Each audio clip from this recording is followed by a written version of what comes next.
Haluk. Haluk. Ya Haluk. Oy! Ne? Horluyorsun. Ne? Horluyorsun. Ben olamam Meltem. Hadi yat uyu. Nasıl horlamazsın ya? Horluyorsun işte, uyuyamıyorum. Hadi yat uyu. Horlasam duyarım bir kere. Nasıl duyarsın ya? Uyurken duymazsın. Zaten duysan uyanırsın.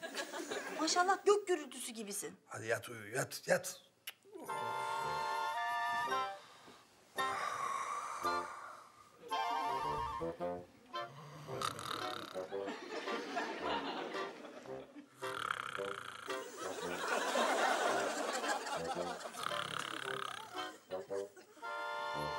Haluk. Haluk. Oy! Ne? Ya horluyorsun, uyuyamıyorum. Ya sen uyuyamıyorsun diye ben de mi uyuyamayacağım? Dürtüp durma beni ya. Yat uyu hadi. Ya horlamıyorum.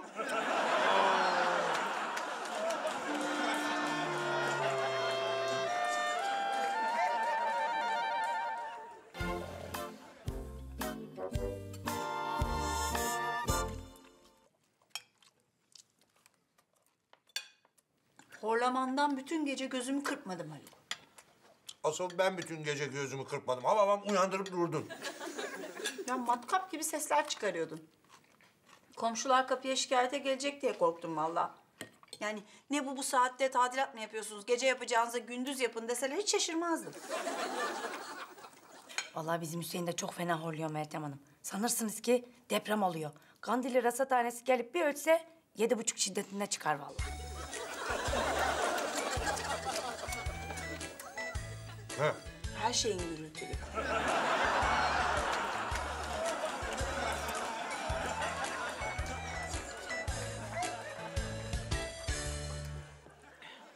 Ulan hap kadar yeden dünya kadar para istiyorlar be. Seni bir şey söyleyeyim mi bu güzele? Biz bu İstanbul'da dükkan bulamayacağız, haberin olsun. Canım illa kendi bütçemiz göre bir şeyler bulacağız elbet. Ana. Vah, bütçemizi görüdü bu eva. Nerede var? Burada mı var? 100 numarada. Büyük küçük fark etmez 1 lira.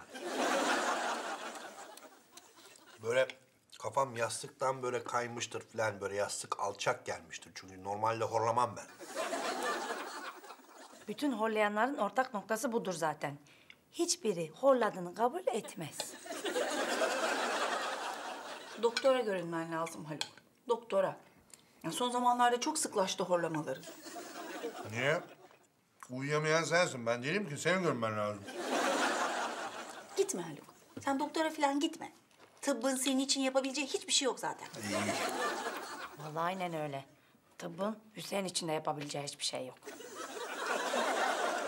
Aynı gemide yol alır.